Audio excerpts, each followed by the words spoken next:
Welcome everyone to the 2024 Mercedes E450 4Matic sedan, and let's go take this thing on a drive. If you haven't watched the full tour and review, definitely go have a watch at that for an in-depth look at all the crazy technology in here. But we're going to see how this really nice sedan handles out on the road. Let's go take a quick look outside before we go take this on a drive. Okay, let's go head out now.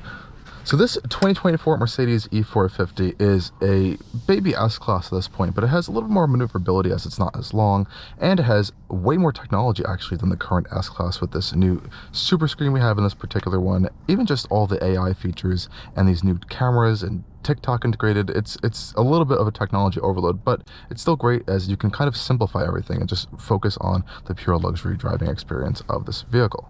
We'll also be doing a little bit of a test of Mercedes' navigation system, which as you can see does that augmented reality navigation. And if you can see on camera, we have a pretty huge heads-up display over there, and we are able to put up another map here, so you can really have maps surrounding you in this vehicle, which is kind of helpful if you're kind of lost in this area. But let's go head out on a drive. We have our Mercedes gear shifter up here, which still feels quite nice. And we're going to make a really sharp U-turn in this parking lot thanks to this 4.5-degree rear wheel steering, which really makes the turning maneuvers incredibly sharp in this vehicle. And under the hood, of course, we have that turbocharged with the twin-scroll turbo 3-liter inline-six with this new 48-volt beltless system here. Pretty strong numbers, almost 400 horsepower in that range. And with a little bit of the boost the 48-volt system can produce, you're probably going to get close to that range as well. And while we're still going around some regular roads over here, we can pop it into eco mode, and this is where that 48-volt system comes into play, as where it can just shut off and coast, coming to stops and coming into different scenarios and different situations. And it actually will kind of work in coordination with this built-in Mercedes navigation system. So when you do use the Mercedes navigation system, it's going to be a little bit more beneficial in terms of working with other features of the vehicle than some third-party ones. Going around this turning area over here, you can see the rear wheel steering.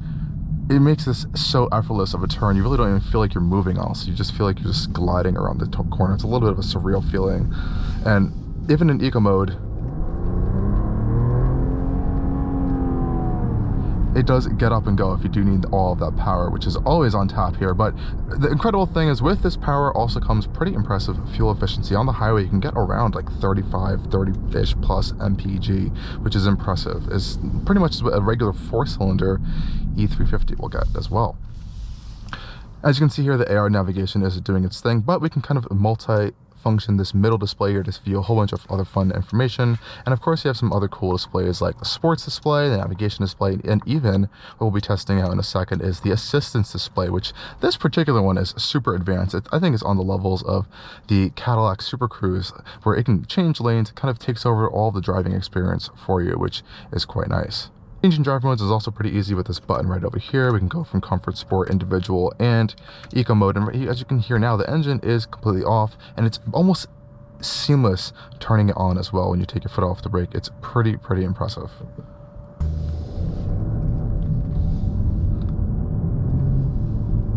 Off we go. And we're going to pop it into sport mode for just a second. We're going around a highway ramp, and even though this E-Class is very focused on efficiency and comfort and ultra luxury, it still has some bones to handle with, though. I wouldn't say it's as sporty as something that you're going to find in the new BMW 5/i5 series.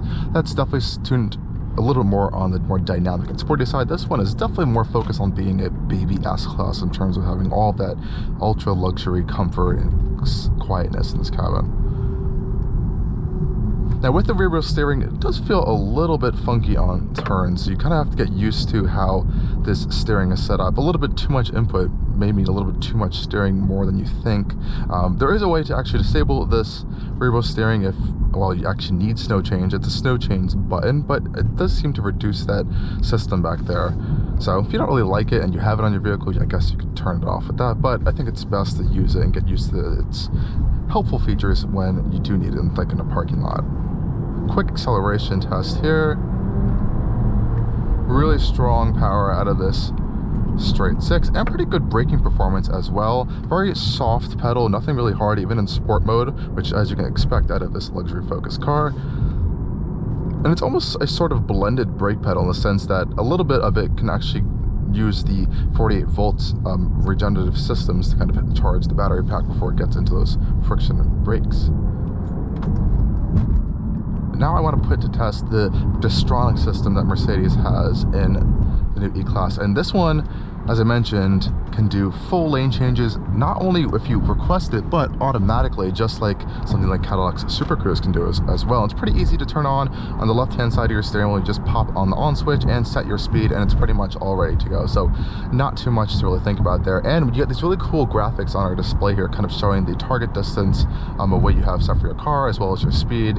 And now it's already showing me that it wants to change lane. So it's already decided to change lanes over to the middle because it sees these cars being a little too slow in the right lane. So there's a quick example of how that works. It's pretty seamless and quick. I think it's the most seamless and quick activating system I've used thus far, and it does feel pretty safe and secure. I believe there are cameras up here watching you to make sure you're paying attention to the road as well, but you are still technically supposed to have your hands on the vehicle in this E-Class. But really fantastic system, and it also blends well with Mercedes navigation in there. It kind of knows now you're kind of cruising on the highway, built in with this route. It's going to follow it a little bit easier using the Mercedes navigation versus, again, like an Apple CarPlay Google Maps situation. And when you are using this Distronic system, it's kind of a little bit easier to play around with all of the features you have on your infotainment display here. You can even view your engine info. And since this does have the air suspension out here on the highway, it lowers down just a little bit to help improve fuel economy and really take advantage of that really impressive 0.23 coefficient of drag as well. As you can see here, we're barely using any power and torque in the engine, and sometimes when it deems fit, it will just shut itself off like it does right now and coast on the highway to get pretty impressive fuel economy numbers. And this is a cool display to kind of view some fun information like boost pressure, and it's a little bit of a taste of what some of the displays you can get in the AMG versions of these products, which kind of ramp up all of these features. Now, you can't play any games or watch TikTok or YouTube while you're driving, but you do have a passenger display over there in this particular Super Screen model that they can kind of enjoy some of these features. And look, it was going to change lanes, but I think it decided not to, so lane change canceled, and now it's trying it one more time. I did not activate this, guys. It's just doing it by itself.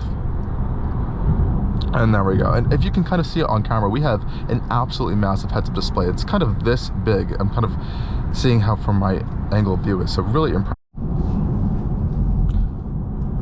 So another fun feature is it knows what lanes you do have to be in when you're using the Mercedes navigation, and it will just merge into those lanes when you're using this Distronic feature. So it's a pretty nice integration of their systems here. As you can see, we're now taking the exit.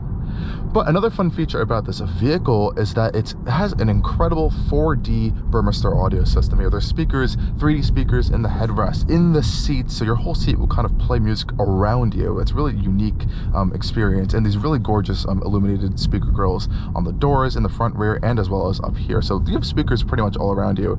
And as well, it also has a pretty advanced Dolby Atmos system. So if you're not familiar with Dolby Atmos, it's that new sound standard we're seeing across all streaming platforms now, and essentially the whole point is to really increase the depth of songs in a more four-dimensional, three-dimensional space around you, just as a standard of music, which I think is a pretty cool feature. You can definitely notice the difference over time if you haven't experienced it, but we have a way to kind of experience it in the vehicle with this Atmos speaker test noise. So let's have a play of this and see how it sounds on this speaker system. Left, front, right, center, surround, left, surround, right, side, left, side, right, top, side, left. So if anyone's curious what it's doing, it is testing all these speakers around the vehicle to kind of like make sure that dimensional effect that Dolby Atmos is really known for is really working well. So it's kind of testing all of those things. I'm sure there's a system they can test at the dealerships if there's something wrong to kind of use these and make sure all the speakers are working properly, but pretty cool nonetheless.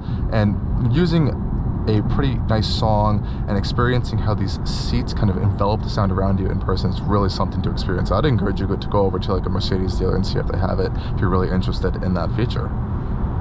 And let's just head back to our regular display here, because now we can kind of see some more information other than on our assistance displays. We can see our eco displays here, our consumption, attention assist, and that media we can select there, as well as a map as well if you want to still have that up, as well as your miles. So pretty nice. And this thing has impressive fuel range as well. You can get over 400 miles of range out of this, and when you are driving even more efficient, I wouldn't be surprised if it can get near 500 miles of range, which I think is pretty impressive for this luxury sedan with heaps of power and features as well.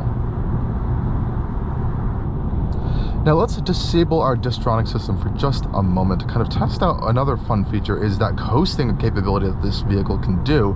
And I think you can take advantage of it a little bit more out here on the highway without the Distronic system, because that's really going to only do it when it has the ability to. But you can just literally get up to speed, and when the vehicle is not too close to something in front of it, like this car over here, it will shut off like as it did right now. And it's purely coasting. The engine is completely off, and you can just quickly reactivate it by putting your foot on the gas, and it's back up to speed. You barely even feel that it turns off, or honestly, if you didn't pay attention, you may not even know that it even does turn off. It's that smooth and silent of an experience, and that is really going to be where that impressive fuel efficiency comes into play in this E-Class, because you could just coast for miles and miles on end with the engine completely off, and with the impressive drag coefficient, it kind of cuts through the air smoother, so you don't really reduce too much speed. As you can see right here, we're coasting at 71 miles an hour and wasn't even changing it on a slight downhill. Pretty impressive.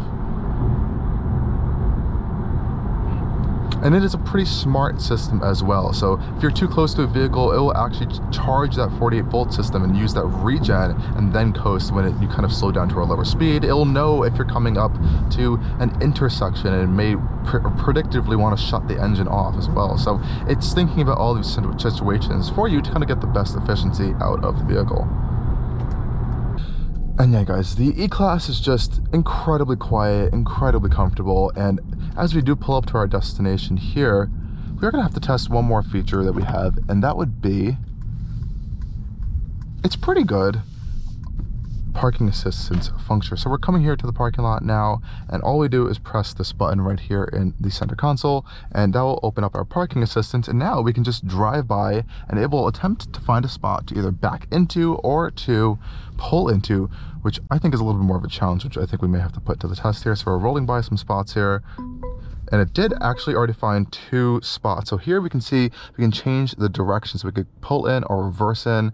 I think we're going to reverse into this particular spot to see how it works, and press start to start the parking procedure. Now you do always have to be attentive to what's going around you, but it's in reverse and it is starting to park. So you can see it's going to turn the wheel, and with the rear wheel steering, it can really make pretty impressive tight maneuvers even on its own in some spots. So it's going to have to make a correction here, so let's see if we can do that pretty easily. It is definitely taking some time. I think it's thinking. It might be a little bit confused as we are now on a completely flat surface. We are on a little bit of a steep incline in this particular parking lot, but I think it figured it out. Parking itself into parking space, I have touched absolutely nothing, and I think it should put me into park now, which it did. And you can just simply exit your vehicle and it will actually turn off for you. So pretty impressive system, and that is really summing up this experience with this E450 over the past week. It's an incredible luxury vehicle, lots of technology, lots of features, and I think it's really future-proofed for a lot of stuff coming down the road that Mercedes is going to unveil soon. But at the end of the day, you still have that really nice, solid luxury vehicle. And for this mid-size segment, there really is not a direct competitor to this amount of luxury you can get. You know, the 5 Series is very, very sporty. You have a lot of nice interior materials and options, but it's a little more on that dynamic, sportier side. There is something like the Genesis G80, which I think is a fantastic entry-level style competitor to this, but even in its highest forms, I still don't think gets this level of uniqueness, quality, and like attention to detail that Mercedes is now starting to really start putting in their vehicles once again, as they kind of step everything up a little bit more of a notch. But anyways, thank you guys for joining me on this POV drive and review video, and as always, stay tuned for coming more on Allcarnews. Cheers.